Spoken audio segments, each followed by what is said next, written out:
everyone, welcome to Avyan IS Academy. My name is Surbhi and today we'll be doing Erik Erikson's psychosocial stages of development.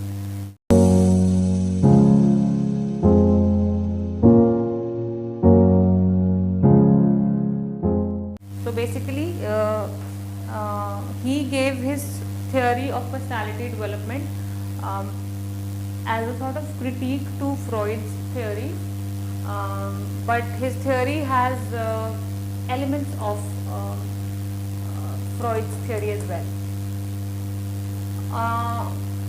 एक बहुत बड़ा area where he is different from Freud is the fact that Freud की जो psychosexual stages of development थी, he gave 5 stages.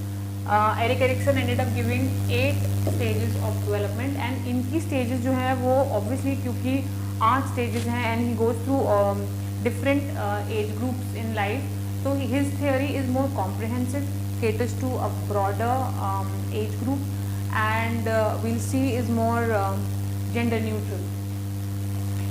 Basically Erik Erikson की theory, also ये theory is very important from the point of view of the NET exam, क्योंकि generally questions आते हैं theory से और बहुत direct और बहुत simple questions आते हैं, so for you to not do this theory is makes no sense. ये theory जरूर करके जानी चाहिए. Psychosocial stages of development में the first thing that you have to know is that Erik Erikson, what he said was, he basically said that through every age in life people go through certain crises. So he gave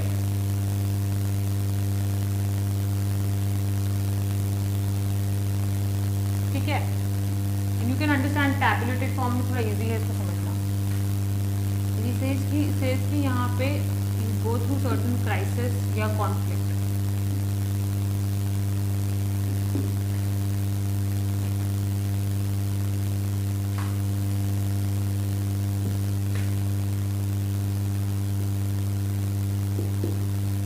जो ये middle part है इस table का, इस basically activity, what ever is in blue is only for understanding. इसको कहीं किसी exam में लिखना नहीं है, याद नहीं करना है, सिर्फ समझने के लिए है. सो ही सेड कि 8 स्टेजेस हैं और हर स्टेज में there is a conflict. An individual goes through certain crisis, कुछ कॉन्फ्लिक्ट के through he is put through certain crisis and conflict. उन क्राइसिस और कॉन्फ्लिक्ट्स को जब वो सक्सेसफुली रिजॉल्व कर लेता है तो the individual develops a certain virtue जो कि उसकी पर्सनैलिटी का हिस्सा बन जाते हैं. And that's how he develops, he explains the development of an individual personality. So it starts very early, obviously, because सारी stages शुरू से शुरू हो रही हैं. So as an infant we start. As an infant, the crisis here is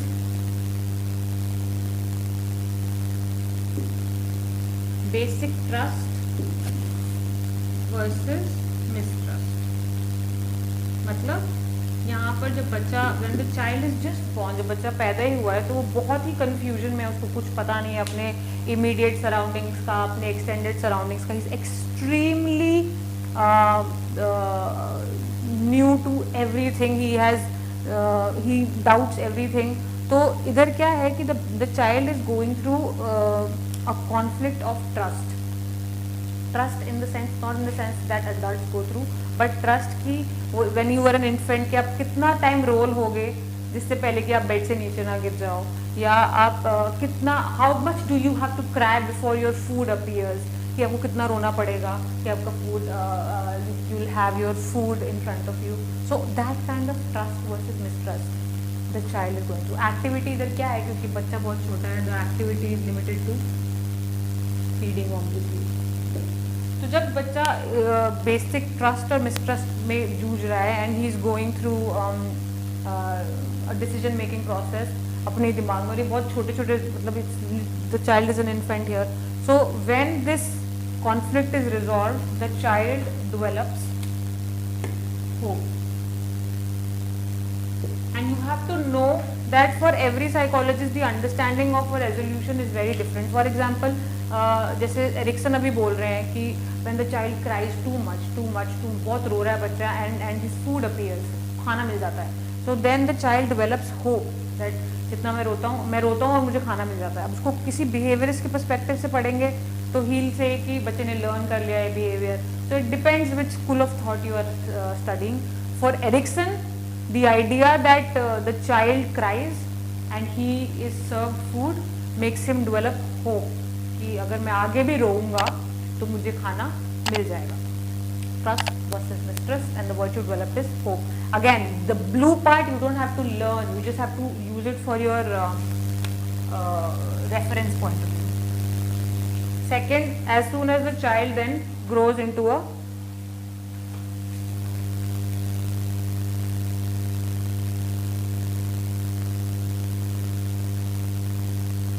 toddler kind of situation, early childhood. Early childhood में अभी क्या है, अभी बच्चा थोड़ा सा बड़ा हो गया है and he is now trying to do things. तो इधर क्या कॉन्फ्लिक्ट होती है, autonomy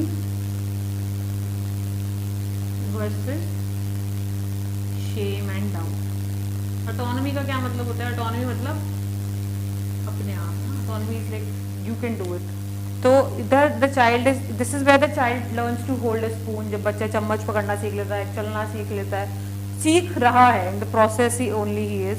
so what happens here is that he wants to do things अपने आप करना है सब कुछ. सो ड्यूरिंग दिस प्रोसेस, दिस अपने आप वाला जो नीड है, if that is met with reprimand, if the child is reprimanded for जैसे अगर वो खड़े होने की कोशिश कर रहा है and the parent is trying कि ना खड़ा हो, अब गिर जाएगा, उसको रोक दिया जाता है या जो भी है, so then what the child develops, he develops doubt. उसको डाउट होने लगता है अपनी एबिलिटी में कि वो खड़ा सच में हो पाएगा आराम से, या गिरेगा या नहीं गिरेगा, जो भी है. And according to the age range, इधर हो रही है बच्चे की टॉयलेट ट्रेनिंग. सो अगर आप टॉयलेट ट्रेनिंग के पर्सपेक्टिव से देखें, if the child is, because he is just learning to tell the parent, बच्चा अभी सीख ही रहा है पेरेंट्स को बताना कि you want to use the washroom, जो भी है, जिस भी तरीके से बताता है वो. तो अगर if sometimes what happens is कि he is late in telling, and sometimes what happens कि उन्होंने जल्दी बता दिया, क्योंकि वो खुद फिगर आउट कर रहा है ना बच्चा. तो कभी कभी देर से बताता है, कभी जल्दी बता देता है. तो अगर ऐसा देर और जल्दी में जो बच्चा घूम रहा है, उसमें अगर पेरेंट गुस्सा हो जाता है या डांट देता है बच्चे को, तो in that what happens when that happens is that the child develops shame. अपने ही एक्शंस को लेके बच्चा थोड़ा एम्बैरेस्ड हो जाता है, because again he is trying to figure out the entire act in end of itself, and then while doing so he is met with reprimand, then the child develops shame. But if this is addressed, if this stage is resolved, then the child develops will, मन से काम करने की इच्छा, काम करने की will बच्चे में develop होती है.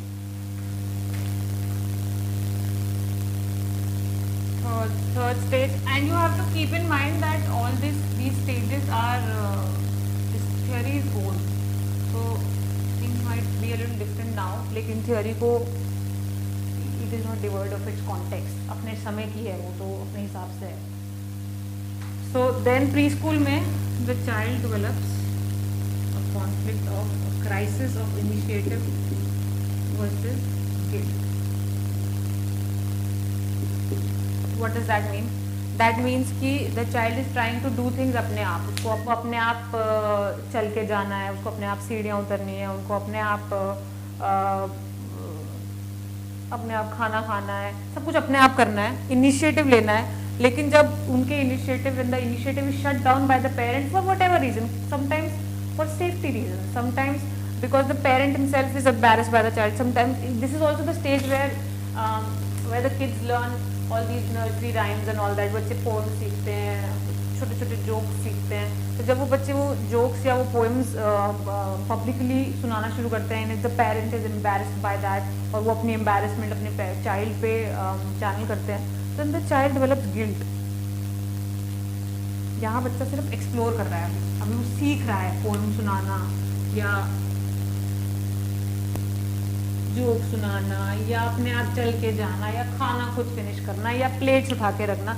इतने में इस स्टेज पे अगर पेरेंट बच्चे को डांटना या उनके इनिशिएटिव को नहीं समझते हैं, then the child develops guilt about his own action. कि मैंने पेरेंट को एम्बैरेस कर दिया.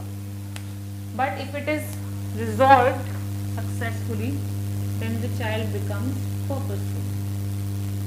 फिर वो और जोक सुनाते हैं और पोएम सुनाते हैं. Then the fourth stage is school. Now the child is school age. And यहाँ पे दिस इज बिल्ट अपॉन, इसी के ऊपर आगे स्टेज मतलब आगे बच्चा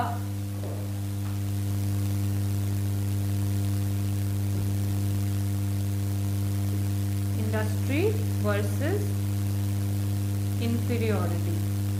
what is that mean? Which means कि जिस चीज़ के लिए भी वो इनिशिएटिव ले रहा था वो एकदम जुझारू रूप से करने को तैयार है. मतलब he wants to do it, he wants to tell jokes, he wants to study, he wants to go to school, he wants to ride his own bicycles. उसको सब कुछ अपने आप करना है और बहुत सारी चीज़ें अब करनी है. ऑल्सो इसी एज में ही start to understand the other person कि अगर मुझे 2 स्टार्स मिले और मेरे फ्रेंड को 3 स्टार्स मिले, इट मीन्स कि मुझे कम मिले हैं या मेरा काम अच्छा नहीं था या मेरे जोक्स पे सब नहीं हंस रहे हैं और मेरे फ्रेंड के जोक्स पे सब हंस रहे हैं. इधर ये इन्फीरियोरिटी वाली फीलिंग्स बच्चे में स्कूल एज में, क्योंकि अब क्या है, जब वो स्कूल चले गए, now he is meeting people his own age, so now he starts to see the world for the very first time through the eyes of his own peers. उसके अपने उम्र के लोग उसके आसपास है. तो he starts to evaluate his own actions vis-a-vis that of his own peers. मतलब जो वो कर रहा है, जो उसको मिल रहा है, उसको 1 स्टार मिल रहा है, उसके फ्रेंड को 2 स्टार्स मिल रहे हैं, उसको लाइन में ज़्यादा देर वेट करना पड़ रहा है, उसके फ्रेंड को कम, वॉट एवर इट इज़, यहीं पे he starts to learn that. Pink वाला लंच बॉक्स है, बड़ा lunch box, all that it here. इधर एक्टिविटी तो स्कूल एक्टिविटी है, स्कूल में जो भी होता है शुरू के स्कूल में. एंड इफ दिस, अगर ये बच्चा यहाँ से अच्छे से रिजॉल्व कर लेता है, then the child develops competence. तो जो ये फीलिंग्स आ रही हैं कि मेरे फ्रेंड को ज़्यादा स्टार्स मिले और मुझे कम मिले हैं, अगर ये अच्छी तरीके से if the parent sits the child down और समझाए कि भाई ठीक है, उसको 2 मिले हैं, आपको 1 मिला है, you work hard, next time you will get 3 stars, whatever it is, again the parents responsibility. So if the parent sits the child down and explains him this, then the child can understand this inferiority in terms of competition also. Ki I'll do better and I'll get good grades, I'll get better grades than my classmate, जो भी है. तो उसमें बच्चे में then he develops competence.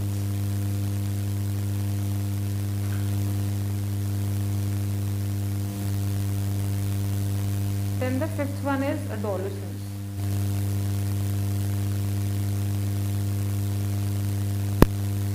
Adolescence, you have to know, अगर Freud पढ़ चुके हैं जैसे हम, तो ये this is the stage, raising hormones, puberty. This is I think identity versus confusion.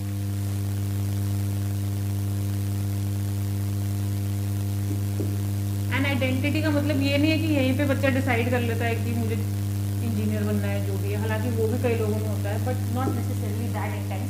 Identity can also be understood in the terms of, जैसे इधर बच्चे होते हैं क्लास में, some kids are just funny kids in the school, and some kids, जैसे किसी बच्चे को किस मॉनिटर बनाया है और वो बार हर दूसरी तीसरी क्लास में मॉनिटर ही बन रहे हैं, so that becomes a part of their identity.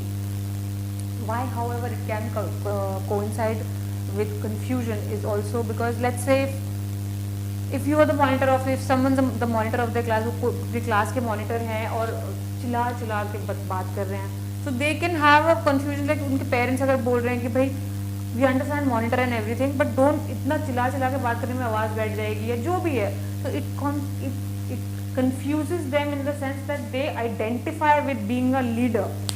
They, however, don't, that however does not translate into a validation from anyone, parents है, school है, and at this point school becomes the primary source of social interaction. In fact, it is the most important source of social interaction. So for example, there are also girls that become mean girls, or boys that become bullies. वो सब इधर कि हमको tough बनना है, वो इधर identity, अपनी आइडेंटिटी से टफ बॉय की बना लिया. हम तो, हमारे मार्क्स अगर 50% आते हैं तो हम दूसरों को बुली करते हैं इस बारे में, या अगर हमारे मार्क्स बहुत अच्छा आते हैं तो भी बुली अदर पीपल की, फेल हो रहे हैं, जो भी आइडेंटिटी. इधर बच्चा just trying to figure out कि क्या मैं फॉर एवर के लिए मॉनिटर लीडरशिप स्किल्स में रहना चाहती हूँ, या Do I want to be the funny guy in the class? जो भी है, that ties into your identity. Not necessarily engineers, doctors. Just the basic idea कि मैं बहुत funny हूँ, मैं बहुत nerdy हूँ, इधर. And that basically you are forging social relations. And since you are forging social relations, जब ये अच्छे से रिजॉल्व हो जाती है तो जो स्ट्रेंथ, जो वर्च्यू बिल्डअप होता है, that is fidelity. Fidelity is एकदम, you stick to your guns.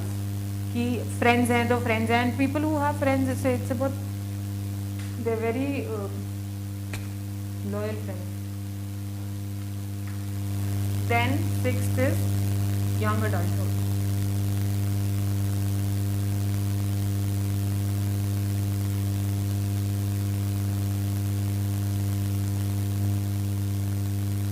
Intimacy versus isolation. What does that mean? ये जो एज ग्रुप है, ये basically it is riddled with the quest for love. तो आप इस एज ग्रुप में you are looking for love. So you find people you have an intimate connect with, you then don't find them on your own wavelength. So it's basic, it's a struggle. It's a very age people tend to be more aware of their feelings of the other person. पता है कि क्या feelings हैं, but still there is the struggle कि वो feelings validate हो रही हैं, नहीं हो रही हैं, जो भी है. तो the quest here is of love and relationships. And when we write relationships, we predominantly mean romantic relationships, I guess. तो फिर अब जब ये सॉल्व होगा तो वर्च्यू क्या मिलेगा? Love. Love is the virtue. At the end of this stage is मोहब्बत. ये जो स्ट्रगल है, ये I think the age group for this is 19 to 25. I am not sure, but you have to understand that again, like I said, it's a western theory. हालांकि Erikson का जो sample था वो काफ़ी काफ़ी ब्रॉड सैम्पल था, but still if you feel like यहाँ ऐसा नहीं होता है, तो यू हैव टू नो कि 19 to 25, if you don't have a boyfriend, if you don't have a girlfriend, you might have been married by that age, तो वो भी उसमें क्वालिफाई करता है. Intimacy versus isolation. Then the seventh one is middle adulthood. Middle age, middle adulthood, जो भी मान लो, middle age crisis वाला ही. इधर आता है you are struggling with generativity versus stagnation. So here the individual starts feeling कि क्या मैं लाइफ लॉन्ग ये 50,000 की नौकरी करता रहूँगा? Do I want to do something else with my life? मुझे क्या करना है, क्या चीज़ें जिन पे मुझे फोकस करना चाहिए, ऐसे सब थॉट्स आने लगते हैं. And this is where again, like I said, ये थ्योरी पुरानी है, तो ये लव के बाद आ रहा है ये करियर एंड वर्क रिलेटेड. हो सकता है अब आपको लग रहा हो कि ये जो आइडिया है जनरेटिविटी और स्टैग्नेशन का, ये इंटीमेसी और आइसोलेशन वाली स्टेज से पहले आता है. अब आज की डेट में लोग people focus more on their careers than their love life. But again this is an old theory. हो सकता है, but no research has been made so far, so we can't really say. And this stage, however, is a struggle between creativity and lack thereof. So the individual here is thinking he's done certain jobs, बहुत time से किसी particular career में है, and he starts to feel stagnated in that job. So he starts to feel कि वहाँ job में कुछ creativity करने की, कुछ न्यू करने का कुछ स्कोप नहीं है. So they tend to leave their jobs, कुछ नया स्टार्टअप शुरू करते हैं, कुछ एंटरप्रेन्योर्स बन जाते हैं, जो भी XYZ करते हैं. This is the age. We were just talking about it with the students here, and one of them came up with the example of Arvind Kejriwal. He also gave up his career, his job with the IRS, I suppose, and he joined politics and whatever it is, again out of the need for care.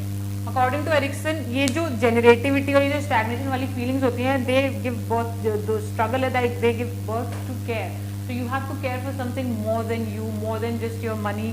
So it might just be because अगर आपको, there might be people who are leaving their jobs to get better paying jobs because they think they can, their current job will not be able to provide for their kids. बच्चे हैं, बच्चों के लिए better future चाहिए तो job छोड़ दी है, better paying job ले लिए.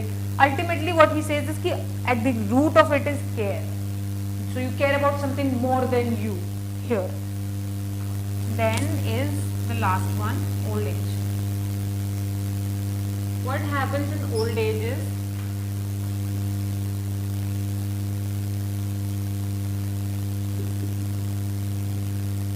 Integrity versus despair. Integrity versus despair मतलब, क्योंकि जो लोग ओल्ड होते हैं, कोई एक दिन में ओल्ड नहीं होता. You go through life and you become old, right. So people are use to, लोगों को आदत होती है कुछ कुछ करने की, अपना काम खुद करने की, खुद खाना बनाने की, खुद ऑफिस जाने की, खुद ऑफिस से घर आके वापस सामान सारा रखने की. All that you are use to. And then suddenly because of your physical nature, because of your physical constraints, क्योंकि आप जब आप बूढ़े हो जाते हो तो फॉर नॉट जस्ट कि आप बीमार हो, your body is not all that active as you it used to be. तो क्या होता है कि जब आप किसी और से पानी मंगवा के भी पी रहे हो तो then you feel like it's an insult to your integrity कि मैं खुद इतना काम करने वाली हूँ and मुझे खुद, मतलब I have to now ask for water, I have to ask for a glass of water किसी और से. So that tends to hurt in old age. That tends to, लोग परेशान होते हैं और उनकी ईगो इंटेग्रिटी पे हर्ट होती है. क्यों होती है ये? क्योंकि इस वक्त क्या कर रहे हैं आप, इस वक्त आप लाइफ रिफ्लेक्शन कर रहे हैं. आप सोच रहे हैं कि पहले ऐसा था, पहले मैं इतना सारा काम करता था और अब मैं कुछ पानी भी दूसरों से मांग रही हूँ. तो उसमें क्या होता है, डिस्पेयर आता है, लोग सैड हो जाते हैं. लेकिन जब वो इस चीज़ से स्ट्रगल, जब इस स्ट्रगल से बाहर निकलते हैं तो they end up gaining wisdom. That ठीक है, नहीं खुद पानी ले पा रहे हैं, लेकिन एटलीस्ट बहुत सारी ऐसी चीज़ें जो आज की डेट में खुद कर सकते हैं. क्रॉसवर्ड खुद कर पा रहे हैं, सुडोकू खुद कर पा रहे हैं. फिजिकली थोड़े कंस्ट्रेंट्स हो गए हैं बिकॉज ऑफ एज. ये सब this happens once this struggle is, once this conflict is resolved and the individual develops wisdom. So these are the 8 stages, and these stages are very, very important for the exam. So I suggest you do these stages very thoroughly. That's it for today. Thank you.